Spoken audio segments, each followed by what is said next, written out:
Hi, Josh. How are you? Hello, doing well. How you doing? Doing great.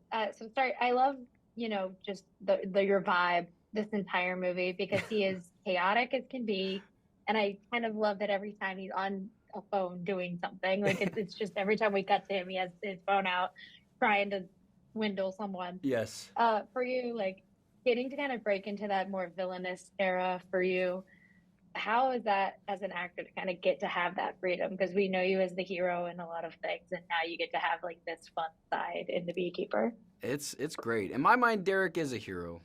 No, he's not. He's terrible. But when I was playing Derek, I had to convince myself that he wasn't a bad person, that I wasn't a bad person as Derek. It was super fun. I mean, it's anytime that you get given the opportunity where somebody like David Ayers sees the potential for you to do something different than what you're known for, it just feels good and it feels like it's intimidating because you want to do a good job and you're stepping out of your comfort zone. But we really talked a lot about finding the truth inside of this whacked out, egomaniac and empathizing with him in my own way.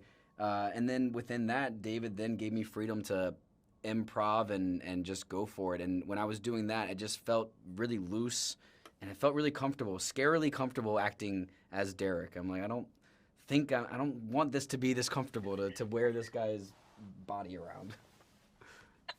When I do like too that you have the counterbalance of like Jeremy Irons, I know. who is like, he's Yeah. he's not like he has a track record for a bunch of different kind of roles, but he Yeah. also can play the kind of crazy man to the straight man. Yeah. And but I do like that he is Derek straight man in a Yeah. lot of these scenes.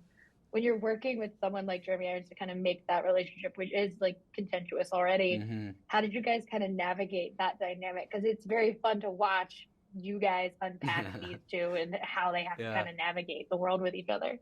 I think a lot of that has to do with really just the script and how it's written already. I think, David obviously had his conversations with Jeremy about, his character and what his perspective is. And then David and I worked on my side of things. And then just naturally, when you threw us together and we were in these characters, it just worked.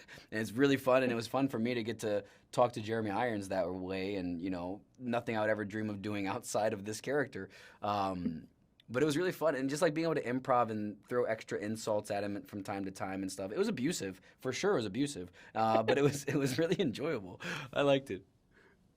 When you also have like, I think everyone's greatest fear, which is this entire movie, you're just like being chased by Jason Statham at his Hmm. like peak badass. Yeah. And so it's like, no one wants that. No. Everyone's like, nah, we're good, man. You just do what you need to do. Get away from me though. Yeah.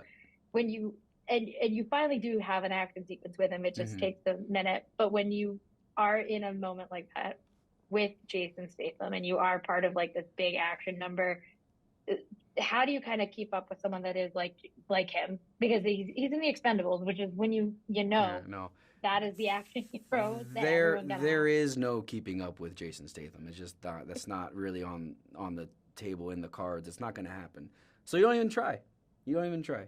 That's it. And I mean, thankfully for me, my character is like paying other people to like deal with him more so than actually me dealing with him. Um, so I didn't have to try to keep up with him in this one. I just bust in the door and take care of business.